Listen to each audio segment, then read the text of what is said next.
ইতিহাসের সবচেয়ে আলোচিত ও আবেগপূর্ণ প্রশ্নগুলোর একটি দিয়ে শুরু করছি। আপনি শুনবেন দাবি ও পাল্টা দাবি, আর স্পষ্ট প্রমাণ ও কঠিন চ্যালেঞ্জ। প্রতিটি উত্তরের জন্য সময়সীমা মাত্র 2 মিনিট। দুই পক্ষেরই সবকটা যুক্তি এআই মডেল মূল্যায়ন করবে। যে পক্ষ শেষে সর্বোচ্চ স্কোর অর্জন করবে সেই হবে বিজয়ী। তাহলে বিতর্ক শুরু করা যাক। ঈসা আলাইহিসসালাম কি ঈশ্বর, ঈশ্বরের পুত্র, নাকি একজন নবী? খ্রিস্টান মতবাদ অনুযায়ী বলা হয় তিনি সম্পূর্ণ ঈশ্বর আর সম্পূর্ণরূপে মানুষ, শতভাগ ঐশ্বরিক, শতভাগ মানব। এটি কোনো বিরোধ নয়, বরং এক ব্যক্তির মধ্যে দুই প্রকৃতির মিলন। কিন্তু কেন এটা প্রয়োজন ছিল? কারণ মানুষ নিজে থেকে ঈশ্বরের কাছে পৌঁছতে পারে না, তাই ঈশ্বর মানব রূপ ধারণ করেন মানব জাতিকে ভেতর থেকে মুক্ত করার জন্য।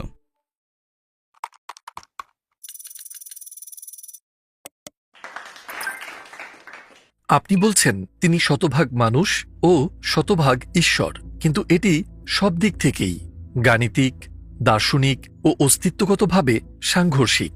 কেন? ঈশ্বর হওয়া মানে অসীম জ্ঞান, পূর্ণ ক্ষমতা, চিরন্তন অস্তিত্ব, অমরত্ব থাকা। আর মানুষ হওয়া মানে সীমিত জ্ঞান, দুর্বলতা, জন্ম নেয়া ও মৃত্যুবরণ করা।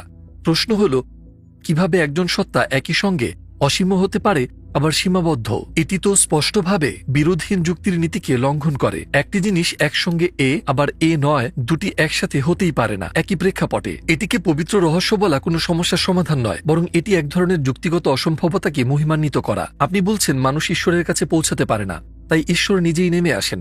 আমরা বলি, ঈশ্বর কি মানব রূপ না নিলে মানুষের দোয়া কবুল করতে পারতেন না? যদি তিনি সত্যিই সর্বশক্তিমান হন, তাহলে কাছাকাছি আসার জন্য কেন আবদ্ধ হতে হবে? মানুষের নিকটে আসার জন্য ঈশ্বরকে মানুষ হওয়ার কোনো প্রয়োজন নেই। তিনি তো ইতিমধ্যে নবীদের পাঠিয়েছেন, কিতাব নাজিল করেছেন, বুদ্ধি ও বিবেক দিয়েছেন।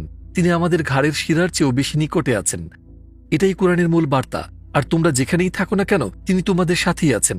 ঈশ্বরের নৈকট্যের জন্য রূপ ধারণের প্রয়োজন নেই। কিন্তু খ্রিস্টান ধর্মে বলা হয় ঈশ্বর নেমে আসেন। ইসলামে বান্দা নিজেকে উঁচুতে তুলে। একটি ধর্মে স্রষ্টাকে সীমাবদ্ধ করা হয়, অন্যটিতে বান্দাকে মর্যাদা দেওয়া হয়।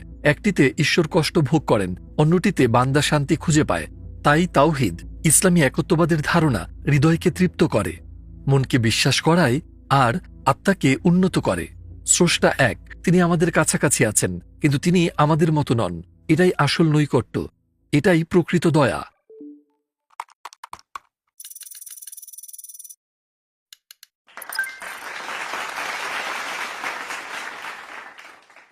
স্রষ্টা মানুষ হলেন কেন?